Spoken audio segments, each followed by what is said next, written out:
Екінші сынып қазақ тілі 83-ші сабақ.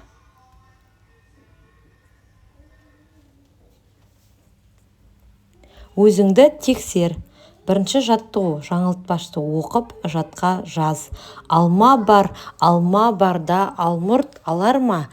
Алмұрт алма ал. Қарамен жазған сөздердің мағынасын түсіндір.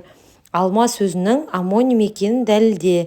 Бірінші ол алма жеміс, екіншісінде алма қимылды білдіретін сөз. Екінші жаттығу бос төркөздерге тұсындағы сөздердің антонимін тауып жаз. Тар, кең, жаңа, ескі, жақсы, жаман, жуан, жіңішке, жарық, қараңғы. Үшінші жаттығу өлеңді түсініп оқы. Орманшы қызы қасымда қатар келеді. Қайыңның сөлін басқаша қалай дер едің? Қайыңның сөлі басқаша айтсақ шырын ғой. Шырын да сөл де екеуі де теңдес ұғым ғой. Мұзафар Әлімбай.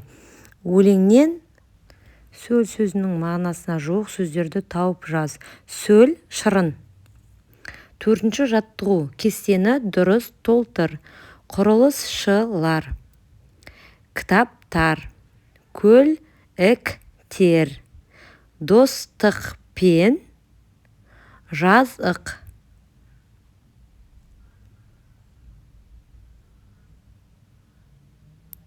Бесінші жаттығу суреттер мен тірек сөздерді қолданып, денім сау болсын десең тақырыбына әңгіме құрастыр.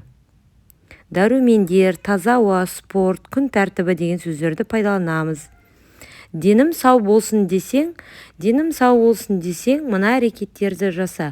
Біріншіден, 8 сағат ұйықта, түнде ерте ұйықтап, таңертең ерте тұруды әдетке айналдыр. Екінші, таза ауада көп серуенде.